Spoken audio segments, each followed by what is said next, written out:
What's up, YouTube? Dan the Visual Novel Man here, coming in hot with a crazy visual novel game with one of the most, if not the most insane name I've seen in years. Alternate Jake Hunter, Daedalus, The Awakening of Golden Jazz. What a mouthful. So let's get into it and see how the game holds up, whether it's a hit or if it's just bullcrap. To start off, how the hell have I never heard of this game series before? I'm a sucker for visual novels, and this series has over 20 entries. Why have I never heard of this series before? Oh, that's because hardly any of the games have been translated.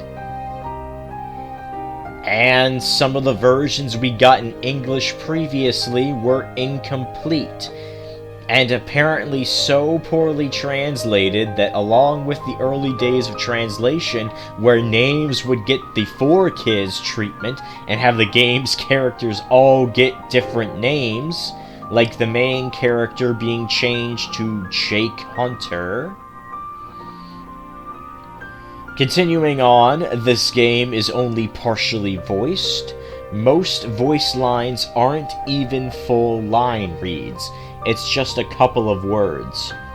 I wouldn't mind the Japanese voices only, but this feels like a super half measure, where they couldn't even be bothered to do a full audio read-through. It just makes the game feel even cheaper than it already is. Finally, there's the presentation. The game features anime art style characters while the environments are rotoscoped. This means that several of the locations here are based on a real-world location in some capacity.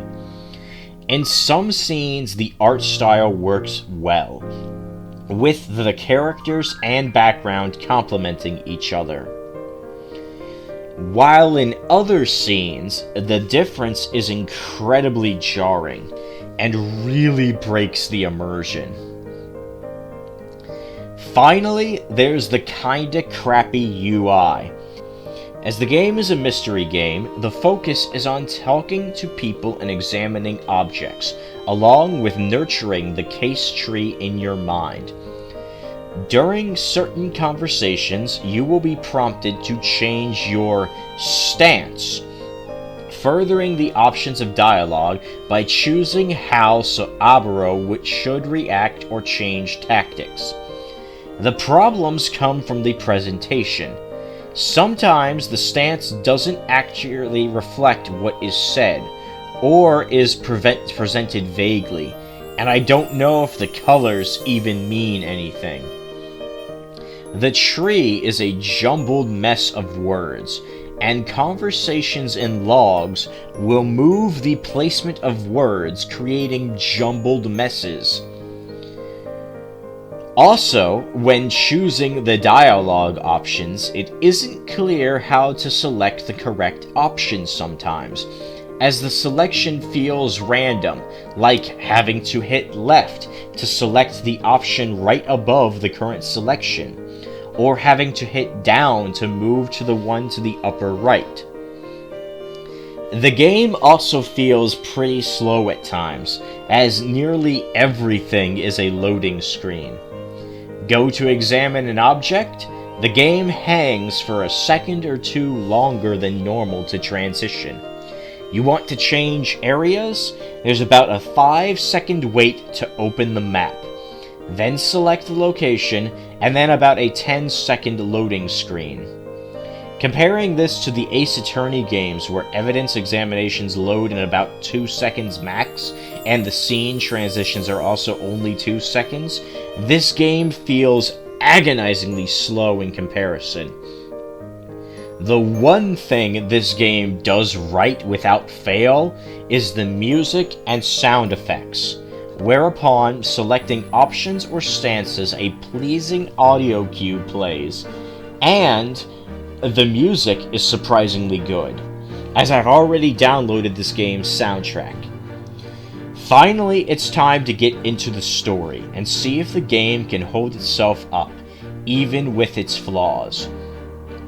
The game consists of a simple murder mystery. We get a brief tutorial on how to play, where we are rooted in places with a fisheye lens and can examine things in the environment and talk to people. This is somehow less point and click than the humongous games.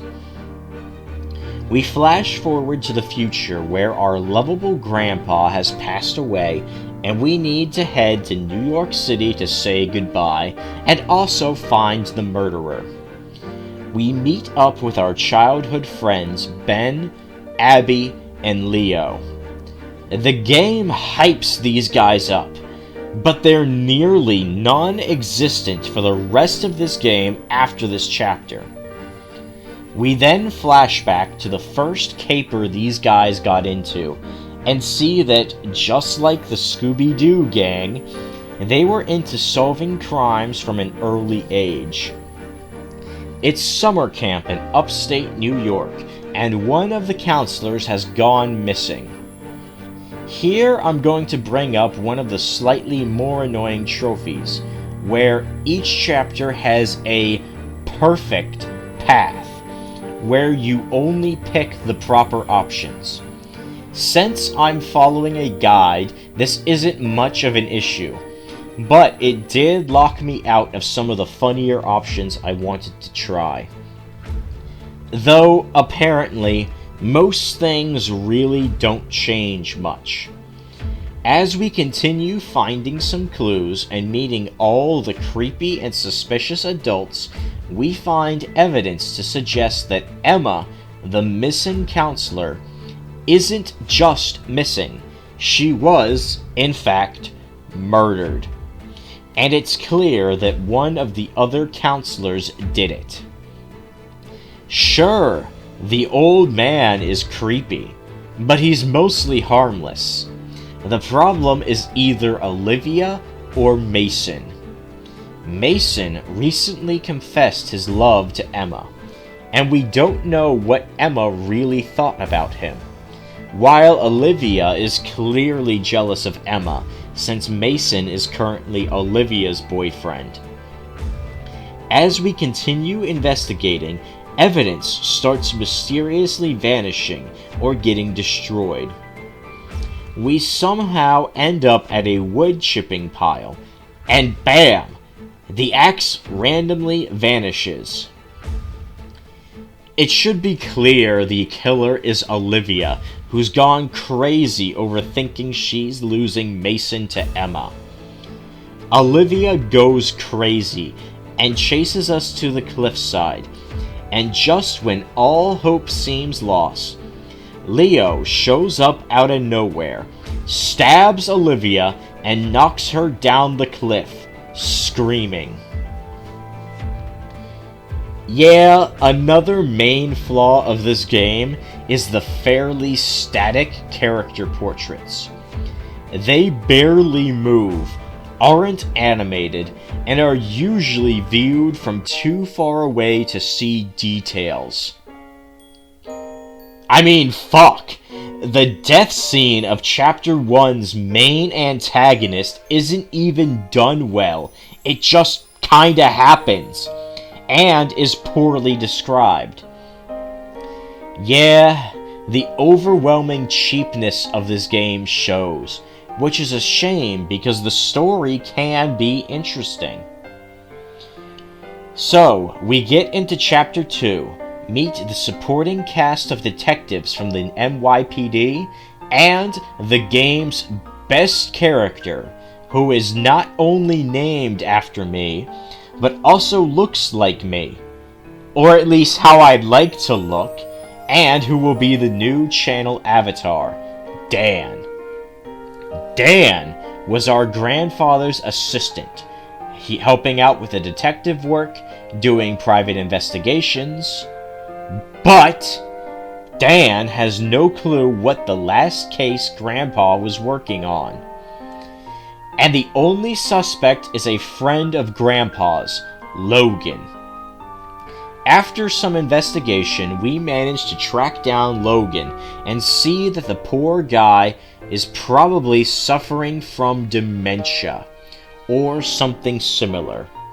Not only is he not in the right mind, but his hands don't work that well anymore, meaning he couldn't have killed our grandpa, who the police assure us was killed by a left-handed knife wielder. So we continue on to see if we can find out something else about the killer and about our grandpa's last word, Daedalus. We wake up in Dan's house and meet another character, Misono. She's a bit cold, but has a good heart. We then head off to the fictional New York town of Silver Snow. I checked. This town doesn't exist, which kinda surprises me, but it's definitely based on some smaller town in upper New York. Here, we try to find out what Grandpa was investigating. We go to our local library. Man, I miss good public libraries. And use the microfilm reader to check some articles and find out about the Daedalus murders and the deeply steeped mafia history of the town. We learn about Elgart, a hitman who is taking out local mafia members, and learn he confessed to dozens of murders but was convicted for more. We also find out there has been a recent string of murders from either a revival or a copycat killer. So, we dig around some more, get acquainted with the police chief, some local electricians, the local librarian, and a suspicious priest. After poking around the town and getting some more death threats delivered, and seeing the police chief get assaulted, we call a meeting in the office, armed with all the evidence we've acquired. The recent string of murders was done by...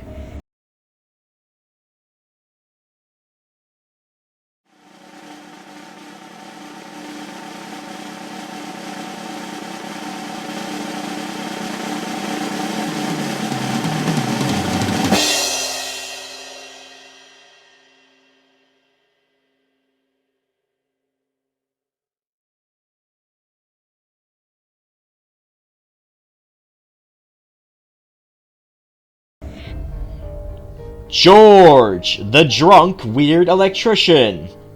Who could have seen that coming except everyone? Though the random twist of the Necronomicon goes nowhere. And Georgie is all too happy to confess to the 3 murders. Except he claims he didn't assault the chief. Weird. And hey, Leo is weirdly here in town to pick us up already, even though we didn't call him. He also knows the chief was assaulted, though we definitely didn't tell him. Back in New York City, we meet up with Dan, meet the local Japanese recluse Maki, along with Dan's mother Melissa, who is a smoke show. And start retracing Grandpa's last steps. We end up at the crime scene and discover a file Grandpa managed to hide just before he died, at which point Dan goes ballistic and confronts his mother and Maki, who stonewall him. Later that evening, we meet up with Dan's mother in the park, take down some random-ass gangbangers, and find out Melissa's not only super capable in fights, but also has amnesia. So, we go back to Silver Snow to investigate some more, and find out that Maki probably is tied to the old mafia, and Daedalus is a woman. After returning to the office, we get awoken, finding out that Maki has been shot by the pier, and Elgart is free, looking for revenge. Melissa has been kidnapped, and Dan is too eager to save her, knocking us out. By the time we make it there, Elgart has set his trap. We somehow miss a headshot on Elgart, which causes Elgart to kill Dan, and then Melissa snaps. On to the endgame. First, we team up with Misono to hunt down Melissa. We find her, head back to Silver Snow again, confront the priest, find the hidden church drug room, no, I'm not kidding, and discover the list of masterminds, being the priest, some random chick, and the current mayor of New York, Leo's dad. Elgart shows up, swears his revenge, kidnaps Melissa, who is the assassin Daedalus, and then we gotta hunt him down. Elgart manages to murder the priest and the chick, and while we warn Leo's dad, he ignores us. So, we set a trap and catch Elgart in the mayor's office with Melissa and Leo's dad. After a tense standoff, Leo ends up killing Elgart, says it's to save us. We then confront Leo at the scene of the crime. We've put it together, and there can be no doubt. Leo killed Grandpa. He confesses it's because he discovered how evil and dirty his father was, and wanted to ruin him personally. But Grandpa figured it out already, and Leo couldn't let him spill the beans. So, Leo killed Grandpa. After wrapping up with people going to jail, we're set to return to Japan. Abby confesses her love to us, and for some reason, we can't say we love her too. With that, the game comes to a close. Overall, the game kept me hooked, but not guessing. Leo was always kinda suspicious. The friend group gets hyped up, but for most of the game, they're absent. I'm not sure if we ever even fully see our character. The game feels cheap all throughout, but ended up being just okay. I think I'll still have to check out the rest of the series though, and I'm actively listening to the soundtrack. The Platinum is stupidly easy, with very little to actually replay if done right, so it's a 0.5 out of 10 due to the lack of a manual save option. As for the patented Dan the Ranking Man scale, the game gets a 65 out of 100. Yes, that means that despite the game clearly wanting to be an American, it's only a Canadian. Stay tuned for the Digimon Survive video, like and subscribe, and remember, only losers comparable to 4Kids would translate names this poorly.